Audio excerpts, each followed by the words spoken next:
True evil doesn't scream. It arrives quietly with a smile and a plate of cake. Curiosity is human, but some doors only open for those who dare to look.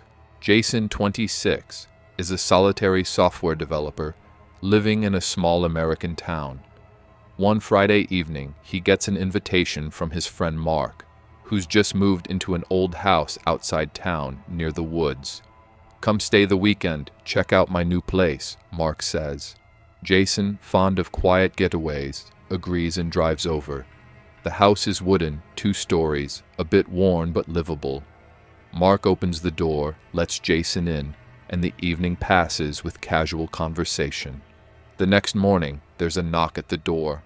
Mark's in the kitchen making breakfast, so Jason answers. A pale, thin woman stands there, draped in a dark shawl, holding a plate of cake. She smiles and says, "Welcome. I just moved in nearby. Brought some cake for the neighbors." Jason's surprised. Mark never mentioned her. "Okay," he says, takes the cake and shuts the door. It's a simple homemade treat, smelling of cinnamon. Mark doesn't recognize her either. Probably from across the street, he shrugs. That night, Jason hears strange sounds while trying to sleep in the guest room. Muffled Hebrew-like words, echoing from the walls. They start at exactly 3 a.m., a rhythmic murmur that lasts until dawn. Jason feels uneasy and mentions it to Mark in the morning. "I heard voices last night, like Hebrew or something." Mark frowns. "I didn't hear anything," but Jason insists. It was like someone talking. Sunday night, the sounds intensify. Jason tosses and turns in bed, the murmurs now unbearable. "I can't sleep with these damn noises," he thinks. Mark's still asleep, but Jason suspects the sounds are coming from the house across the street. Old, single story, curtains always drawn. Fed up, he grabs his jacket, crosses over, and rings the doorbell. The door creaks open slowly. The same woman stands there, pale skin, dark shawl, blank eyes. "Yes," she says, her voice faintly shaky. Jason snaps. "I keep hearing noises at night. Are they from you?" She smiles. "Come in," and swings the door wide. Jason steps inside, and she shuts it behind him. Suddenly, she's holding an axe. Old, rusty, but sharp.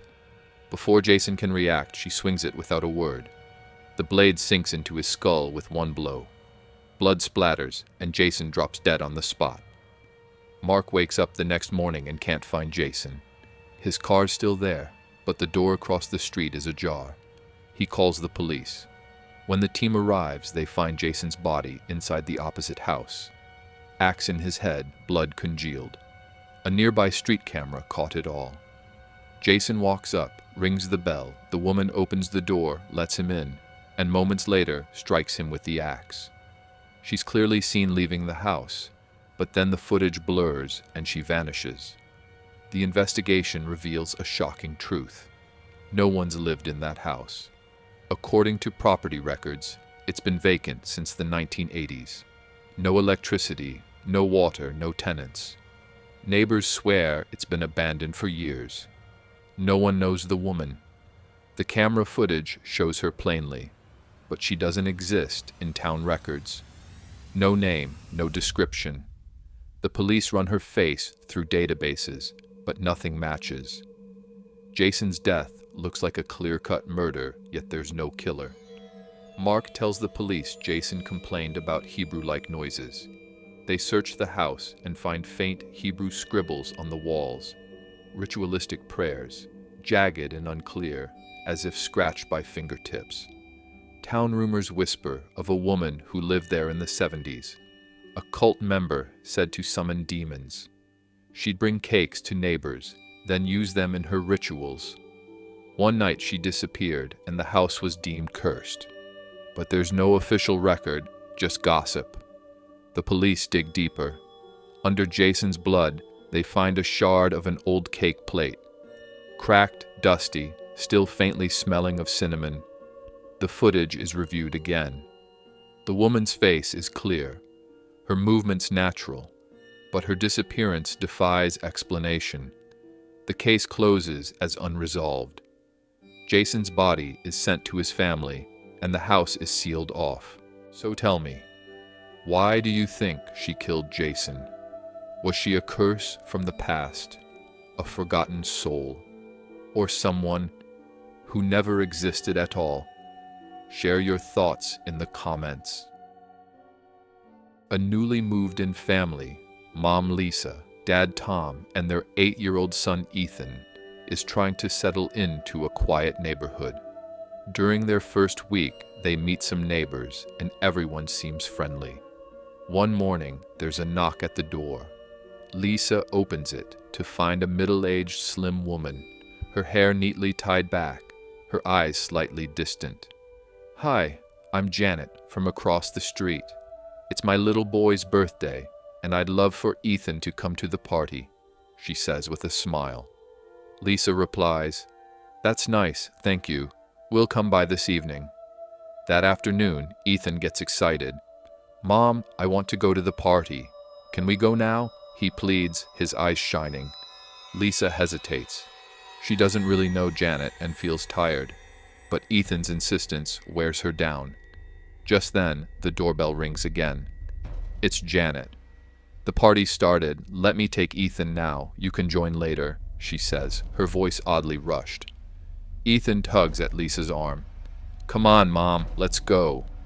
Lisa reluctantly agrees. "Fine, but if he doesn't want to stay alone, he'll come back," she warns. Janet smiles. "Don't worry, he'll have a blast," and takes Ethan's hand, leading him away. Lisa watches from the doorstep. Laughter, children's voices, and cheerful music spill out from the house across the street. Everything seems normal. At 6 p.m., Lisa heads over to pick Ethan up. Tom's back from work, but she goes alone. She knocks on the door, no answer. The music and kids' voices are still audible, but no one comes. Uneasy, Lisa returns home and tells Tom, "No one's answering, but I can hear the party." Tom frowns. Something's off, and they head back together. They knock again, still nothing. Tom mutters, "If Ethan's in there, we're not waiting," and forces the door open with his shoulder. Inside, they're stunned. The house is completely empty. No furniture, no decorations, no sign of life, just a small speaker spinning on the floor, playing music and children's laughter. Lisa's stomach churns. "What the hell is this?" she whispers. Tom heads to the bathroom and opens the door, revealing a horrifying truth. Ethan's lifeless body lies in the bathtub. His kidneys are gone, and he's bled out. Lisa screams. Tom freezes. A bloody surgical knife rests on the tub's edge, but there's no other trace. The police arrive and search the house, finding nothing but the speaker. No fingerprints, no sign of Janet. She's unknown in the neighborhood. As the investigation deepens, they uncover leads to an organ trafficking ring targeting kids in the area.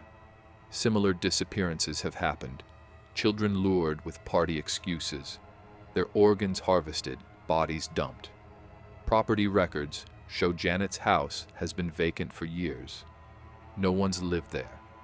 Neighbors report hearing sounds but never seeing anyone. Lisa and Tom are devastated. The police analyze the speaker's audio. The kids' laughter is fake, a looped sound effect. Ethan's last words, "Mom, let's go," echo in Lisa's mind. The trafficking ring remains elusive. Janet vanishes without a trace.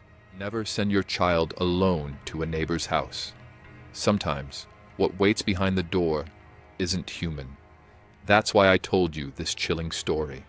For more unsettling truths from the shadows, subscribe to Joseph City's Paranormal channel and like the video.